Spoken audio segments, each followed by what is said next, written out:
These are unprecedented times that we are facing, and along with being prepared for what comes next, there is also an urgent need to make sure that your spirits are lifted. At a time like this, when you could, be facing weeks of a lockdown, you're at home with just a few people around you, you don't know what's going to happen next, and there's a bombardment of information. It could give you something that I like to call the corona blues. There could be depression, there could be bad mood, there could be anxiety, and this is something that we need to fight. We need to be aware of it as well. So here on the India Development Debate, we always aim to give you a 360-degree view and to talk about how to keep your spirits up in these tough times. I have with me today Dr. Arun B. Nair, consultant psychiatrist, and Dr. Varkha Chulani, clinical psychologist. Welcome to both of you. Thank you for speaking with us today. Dr. Chulani, let me begin by just getting you to explain what people are going through right now, because a lot of people I speak to, friends, family, colleagues, they all have a sense of anxiousness, that you don't know how scared to be and what happens next. That's absolutely correct. And I think the primary and the most dominant emotion would be anxiety. And what is anxiety? It's the fear of the unknown. And I think as humans, we've evolved to always wanting to know and to control things. And this is after a very long time that we've had something completely take us by surprise, and we have no idea how to look for it, how to change it, how to correct it. So the predominant emotion, I think, in many of us today is anxiety, and maybe in some even escalating into some form of panic.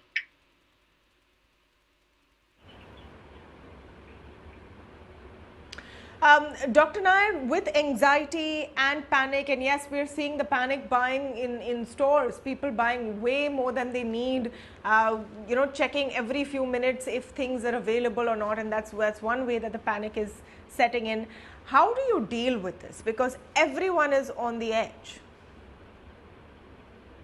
Yes, following this lockdown, there has been three fundamental changes in the life of human beings. Number one is that you are not free enough to move around and mingle with your friends and your loved ones and your relatives.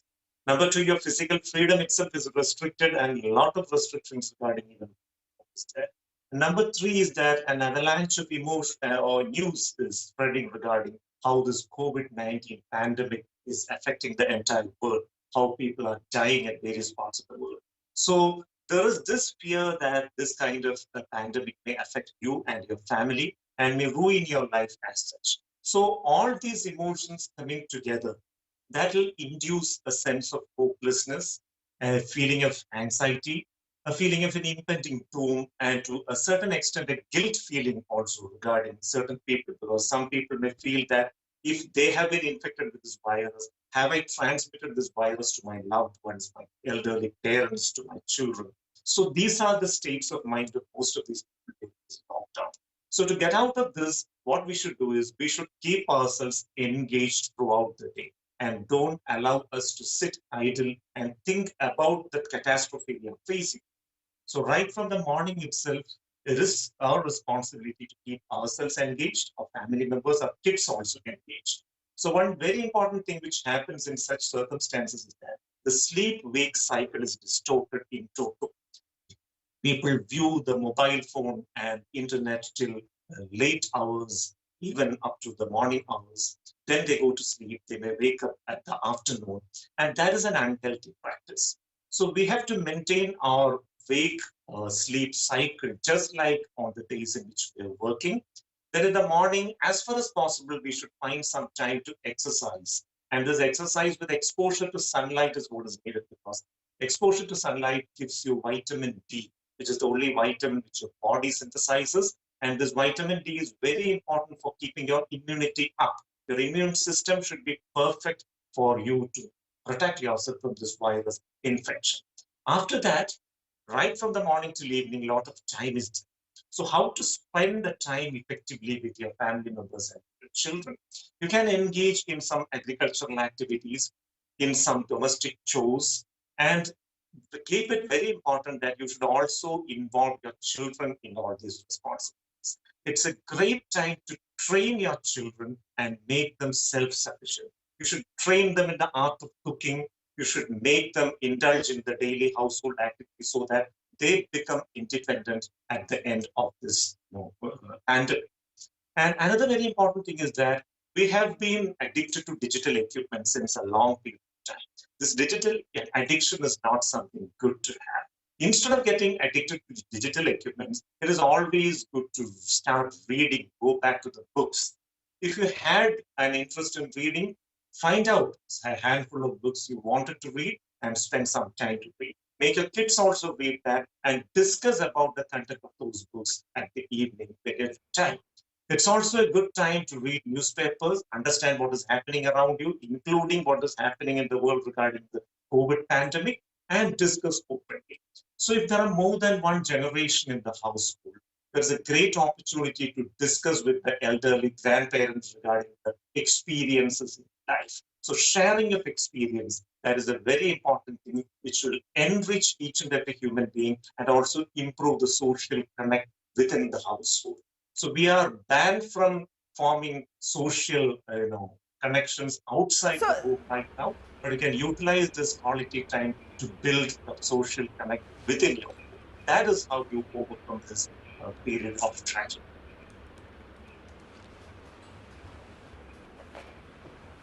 So, Dr. Chulani, some great points there from Dr. Nair as well. But the fact is that digital use has increased and people want to know what is happening. It is a very fast-paced changing situation, and maybe that will peter out in the next couple of weeks. But as of now, there is so much information and so much changing at every point. So, it's very difficult for people to not want to connect and know what's going on.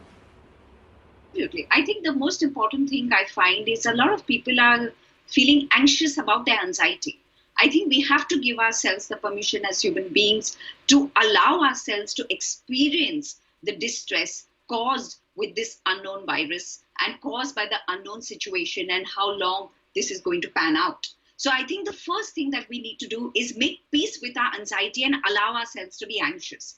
Once I'm allowing myself that right, so to speak, to be anxious, I now need to ask myself if there is something within my control or something beyond our control. And the more I'm able to control the controllable, which is directing my mind. So as Dr. Nair said, a regular schedule, sleeping on time, waking on time, believing that you are going to lead a very disciplined and regulated life. You're right. It's very, very difficult to stay off social media and to stay off the updates that keep coming every hour or so to tell us how many more have been affected. Unfortunately, how many more are dying because of it. But what we need to do is some kind of discipline where we keep away our gadgets and look at them every, say, maybe couple of hours. And in between, take the time to invest in self-care, to invest in self-reflection, to invest in goals, because this is possibly one of the times where you've got so much time with yourself and with the people who matter to you in your homes that you can actually use this time fruitfully. So I do believe that if we direct our mind towards goals, so meaningful, purposeful activities, not just generic activities, because we will not be able to concentrate on them. Actually setting daily goals of what we want to accomplish. And of course, interspersing that with regular data updates and other updates. But to constantly be glued onto TV or to your mobile phones or to your laptops, knowing how the numbers are increasing are only unfortunately going to increase your panic. So using the mind and directing it towards the place you want to go is definitely one way of coping. But do tune in. Yeah, don't be constantly glued, but do tune in to ET Now whenever you want information, especially to the India development debate. So I just had to put that in. Dr. Chulani, another very practical reality is that a lot of Indians live in very small spaces with a large number of people in their families, and it all works because everyone is out doing their thing through the day. The fact is, now you have more people in confined spaces with each other all the time, and that is possibly can lead to friction as well. What is your advice for such kinds of situations? The urban poor, 7-8 people cramped in a 1-bedroom and are not able to move around, you are going to find yourself, maybe if you are asymptomatic person, passing the virus to somebody possibly who didn't have it. That's one. So there is an actual physical danger in these confined areas to actually spread the virus more. But I respect the fact that today social distancing is important, and maybe for the betterment of humanity, it is unfortunate that maybe some of us in these small confined spaces will have to pay the price. But more importantly, as you mentioned, the relationship building. I think this is the time where everyone has to be in social harmony and social cohesion, where there are communications and there is a respect for the whatever little space that the other person is asking of you. To be constantly ensconced together all the time, 24/7, is going to get onto each other's nerves. And it is important that the people and the family members who are cohabiting together, or even in guest houses where strangers are cohabiting together, to make it a philosophy of we're going to deal with this together. The minute you have a community taking this headlong and have an outlook and an attitude towards that, this is literally like a war. And in war, people who don't know each other usually help each other. So it's going to be a very important mindset within those walls, which is going to either facilitate this into a social, cohesive, collaborative, cooperative movement, or it's going to really be a very irritating place to be with each other. So I think communication, open engagement, respecting the person's private space, however small that space is, giving each one the time and the liberty to be with themselves when they're engaged on the phone, I think it's going to be a real test of our social skills.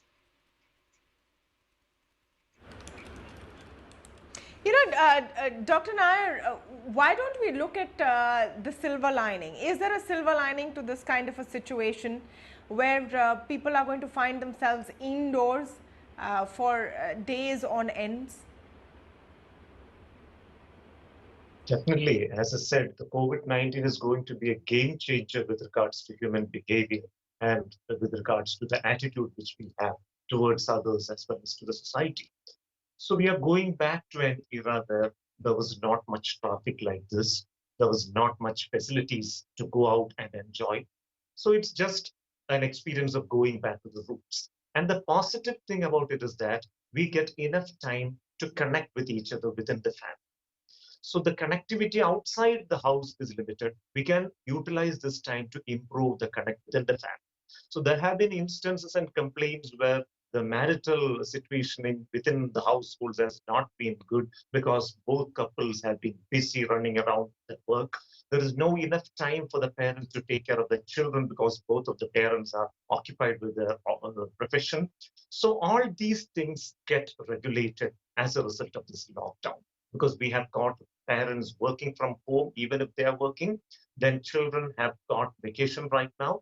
So it's a great time to connect between the generations, a time to find out quality time to spend with your children, to nurture them, to understand their emotions, to identify the talents, and to help them grow as good human beings. It's a great time to show example to the children that how a good human being should be. So the parents can behave as role models, but it is very important that this role modeling should contain certain positive things very much and should avoid certain negative things. Because during these seasons when you get a lot of time off, yes, so it is an opportunity. It is an opportunity if you look at it like that, and we should in fact look at it as an opportunity, because really there's no other way but to look at this positively. Thank you so much, Dr. Chulani, Dr. Nair, for speaking with us today. And as I wrap up, just my 2 bits, take it one day at a time. Think of it as a 21-day challenge. This is only day 1. Well, that's all the time we have for you this evening. We'll be back here tomorrow.